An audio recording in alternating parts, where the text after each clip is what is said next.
भाजपचे प्रदेशाध्यक्ष Chandrashekhar बावनकुळेंनी ABP माझाला exclusive मुलाखत दिली। उद्धव ठाकरे कधीच मुख्यमंत्री होणार नाहीत, यासोबतच बारामतीतून अजित पवारांनी लढावं आणि एकनाथ खडसे आमचेच नेते असल्याचं बावनकुळे म्हणतायत।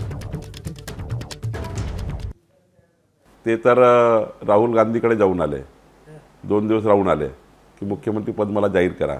पवार साहेबांकडे ते रोज खेटा मारतात आहे की मला मुख्यमंत्री जाहीर करा।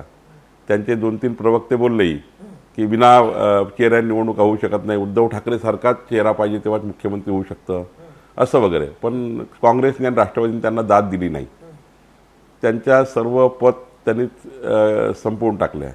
काल तर मला वाईट वाटलं की उद्धव ठाकरेंना एकनाथ शिंदेंना जोडा मारण्याकरता हातात जोडा घ्यावा लागतो। कार्यकर्ते करू शकले असते, पण त्यांनी स्वतः जोडा घेऊन एकनाथ शिंदेला त्या बॅनरला असं त्या ठिकाणी इतकी खाली पद उद्धव ठाकरेची कधीच गेली नव्हती।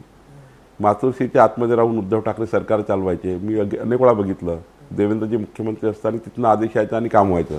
आता तर त्यांना इथपर्यंत गेलं की एकनाथ शिंदेच्या बॅनरला जोडे मारावं लागतं। त्यांची पद फारच खाली गेलेली आहे, ते मुख्यमंत्री कधीच होऊ शकत नाही। ते मुख्यमंत्री कधी उद्धव ठाकरे महाराष्ट्रात कधीच मुख्यमंत्री होऊ शकत नाही। आता अजितदादा सिटिंग आहेत आणि अजितदादा तर विधानसभा लढावीच लागणार त्यांना, ते तर नेते आहेत, महाराष्ट्राचे लोकनेते आहेत। तर मला वाटतं त्यांच्याकडे एवढा मजबूत मतदारसंघ जर आहे बारामती, तर माझं व्यक्तिगत मत आहे, मला माहिती नाही त्यांचं काय आहे। मला अजून अजितदादा कधी बोलले नाही, ते काय निर्णय घेतात मला माहिती नाही।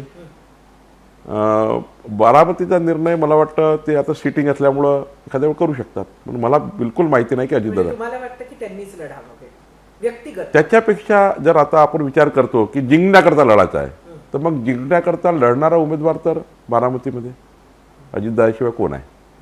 एकनाथ खडसेजी हे 100% भारतीय जनता पार्टीच्या विचारावर काम करण्यात त्यांची मानसिकता आहे आणि मला वाटतं या निवडणुकीत विधानसभा निवडणुकीमध्ये एकनाथ खडसेजी हे भारतीय जनता पार्टीच्या बाजूने राहतील असा मला पूर्ण विश्वास आहे। मी बोललो आहे अनेक वेळा, केंद्रातले नेते बोललेले आहेत, देवेंद्रजी बोलतात आहे। त्यामुळं काही गोष्टी या रोजच मीडियामध्ये आल्या पाहिजे असं नसतं। त्यामुळे एकनाथ खडसेजी हे खरं बऱ्यापैकी आमच्याशी बोलत आहेत। त्यांचा प्रवेश झाला असं समजायचं का की काही वेगळं होणार आहे परत? मला वाटतं थोडे तिथले लोकल मतभेद, काही मनभेद आहे, काही मतभेद आहे, लवकरच सुटतील। वरच्या नेतृत्वाचा काही प्रश्न नाही आहे, स्टेट नेतृत्वाचा प्रश्न नाही आहे। राष्ट्रवादीचे कार्यकर्ते काही समजतात की खडसे साहेब त्यांच्याकडेच आहे, काही बॅनर त्यांनी लावले असतील। पण मला जे वाटतं, जसं लोकसभेच्या निवडणुकीचा अंदाज मी घेतला, ज्या पद्धतीने त्यांनी आमच्या रक्षाताईला मदत केली आहे, तर मला वाटतं ते आता एकदा तेही शब्दाला पक्के असतात, विधानसभेत निवडणुकीत ते भाजपसोबत राहतील असं मला वाटतं। एबीपी माझा, उघडा डोळे बघा नीट।